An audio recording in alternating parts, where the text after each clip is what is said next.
Updates at pinakahuling mga usapin sa mundo ng palakasan. Atin ang pakinggan dito sa Ang Pilipinas Ngayon.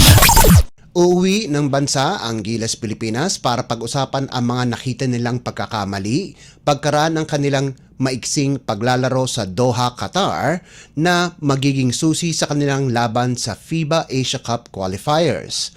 Napatunayan na ang tangkad at outside shooting ng Egypt ay masyadong mabigat para sa Nationals kung saan kinuha nila ang 85-55 pagkatalo sa pagtatapos ng second Dubai International Cup. Ito ay pagkatapos din mabigo ang Gilas kontra Lebanon 75-54 para tapusin ang kanilang friendlies at pagtuunan ng pansin ang huli nilang laban kontra Chinese Taipei at New Zealand. Kahit pasok na sa FIBA Asia Cup na gagawin sa Jeddah, Saudi Arabia itong darating na Agosto, ang laban ng Nationals kontra Chinese Taipei at ang Tall Blacks ay magiging susi para madetermina ang kanilang seeding sa torneo.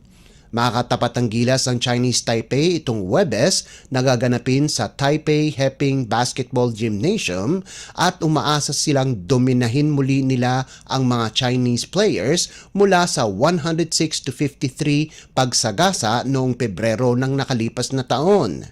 Pagkatapos ng Chinese Taipei ay tutungo naman ng Auckland ang Gilas para kalabanin ang New Zealand sa Spark Arena itong darating na linggo na tangkang bawiin ang kanilang pagkatalo sa unan nilang pagtatapat.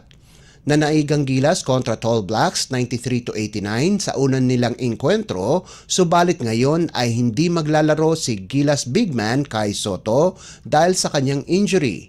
Kamukha ng Nationals, pasok na din ng Tall Blacks sa Jeddah at umaasa sila na makaganti sa Gilas lalo na't may mga bago silang players na ipaparada.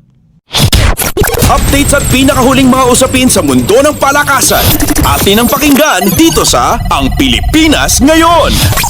Binuksan ng National University ang kanilang hangarin para sa ikalimang sunod-sunod na kampyonato sa men's volleyball sa pamamagitan ng 25-22, 25-22 at 25-19 panalo laban sa De La Salle University sa ikalawang araw ng UAAP Season 87 nitong linggo na ginanap sa Mall of Asia Arena. Tumabo si Leo Aringo ng 20 puntos na karamihan ay galing sa attacks habang si Mikaelo Budin ay nagdagdag din ng sarili niyang 20 puntos. Pinangunahan naman ni Yoyong Mendoza ang Green Archers sa nagawa nitong 10 puntos habang nag-ambag si Noel Campton ng 9 puntos. Sa naunang laban, tinalo ng Ateneo de Manila University ang Adamson University 25-17, 25-19, 22-25 at 25-23 para ibigay ang unang panalo ng kanilang bagong head coach na si Vince Mangulabnan.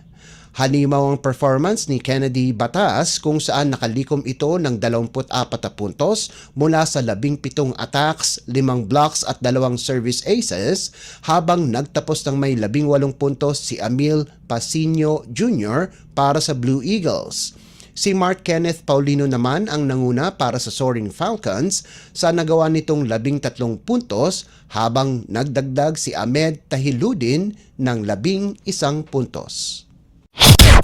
Updates at pinakahuling mga usapin sa mundo ng palakasan. Atin ang pakinggan dito sa Ang Pilipinas Ngayon. Kumapit ng husto ang PLDT sa huling sandali para gulantangin ang defending champion Creamline sa isang 5-set thriller 30-28, 25-21, 23-25, 18-25 at 16-14 sa Premier Volleyball League o PVL All-Filipino Conference na ginanap sa Inares Center sa Antipolo. Naubusan ng hangin ang high-speed hitters pagkaraang kunin ang unang 2 sets, subalit pinatunayan sa huli na mas uhaw sila sa panalo kung saan hininto ng koponan ang 19 na sunod-sunod na panalo ng Cool Smashers. Dahil sa panalo, napaganda ng PLDT ang kanilang record sa 7-3 habang natikman ng Creamline ang kanilang unang talo para tumabla sa Petrogas na may kaparehong 9-1 kartada.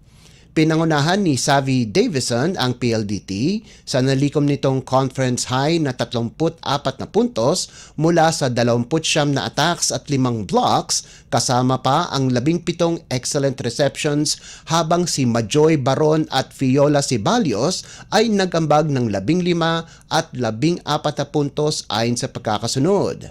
Ipinakita din ng PLDT ang kanilang pagkakilanlan sa laro ng Cream Line, kung saan 3 sunod-sunod na panalo na ang kanilang nakuha simula pa noong All-Filipino at Reinforced Conference. Updates at pinakahuling mga usapin sa mundo ng palakasan. Atin ang pakinggan dito sa Ang Pilipinas Ngayon. At yan ang pinakahuling balita sa larangan ng palakasan. Para sa Radyo Pilipinas World Service, ito po si Leo Magpayo. Magandang araw. Updates at pinakahuling mga usapin sa mundo ng palakasan. Atin ang pakinggan dito sa Ang Pilipinas Ngayon.